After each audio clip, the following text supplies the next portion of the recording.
Sme normálna, fungujúca, šťastná rodina, ktorá normálne platí dane, chodí do roboty. Normálne žijeme, vychovávame v nejakých hodnotách svoje deti, láske k prírode, k ľuďom. Majú všetko, čo potrebujú a oni nás tu idú proste rozdeliť a zničiť. Ona chcela, ja si myslím, že podať len anonymný podnet, pretože ona sa s tou rodinou nestretáva. Nevie, či niektoré tie informácie, ktoré sa k nej dostali, sú opodstatnené alebo sú neopodstatnené. Ona to nevie, tak podala nejaký anonymný podnet na to, aby to bolo vyšetrené. Nie je to pravda, čo oni tvrdia.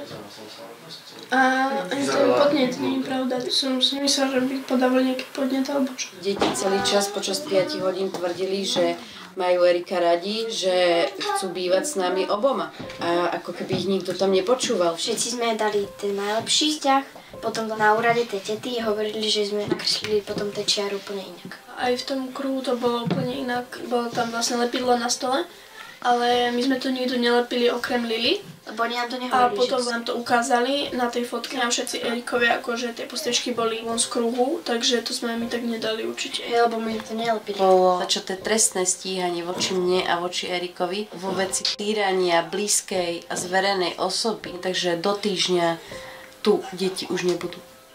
Ešte súrodenci budú rozdelení, to je ďalšia nepríjemná vec, ďalšia trauma pre deti, pretože Izabela odchádza z Lily k Marekovi a Zoranko, tam sa s ním nebude mať dohrať, lebo s ním sa hrá väčšinou Izabela alebo Lily, mladšie, tak ide s Jasminou do Radovice. Teraz už druhý alebo tretí deň proste stále, že on nechce ísť babke, že my ho tam chceme dať.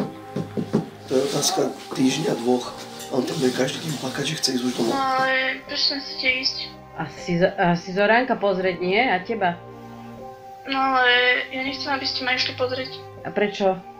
Zoran tiež hovoril, že nechce. No dobre, daj mi Zoránka k telefónu. No nedaj ti ho teraz k telefónu. Chápeš, oni ich nútia na to, aby nechceli byť so svojou mamou. Lily má odobratý mobil, Izabela mi nezdvíha, Marek mi nezdvíha. Keby sa tam išli deti sťažovať, alebo niečo by hovorili a povedala by tam babka, dedo a Kristinkyne sestry, že nech prestane, nech ma poslúcha, alebo nech poslúcha mamu, že sa o nich starám, tak by to úplne ináč vyzeralo.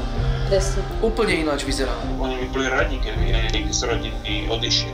Tento pohľad na to, že oni chcú kontrolovať Kristýnin život, je úplne zlý. Rozhodnutie Kristýny a Erika sú rozhodnutie Kristýny a Erika, či chcú byť spolu, alebo nie.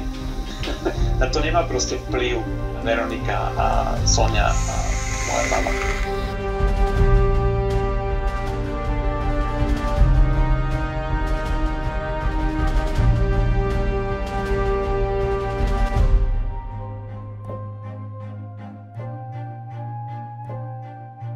Ten samotný proces zanechá na deťoch 100-násobne väčšiu traumu ako nejaký výchovný pohlavok. Z 3 dôkazov, o ktoré súd oprel neodkladné opatrenie, z prvého vynechali najzávažnejšiu časť, ktorá je v prospech rodičov. Druhé je od A po Z, od začiatku do konca podvrh, jeden anonymný list Veroniky, matkinej sestry, neoverený súdom, povýšili na stanovisko jednej odbornej organizácie, čo predstavuje vyššiu váhu, vyššiu autoritu tohto dôkazu. A trestné stíhanie skončilo fiaskom. Niet jediného dôkazu na odňatie detí a zverenie inej osobe.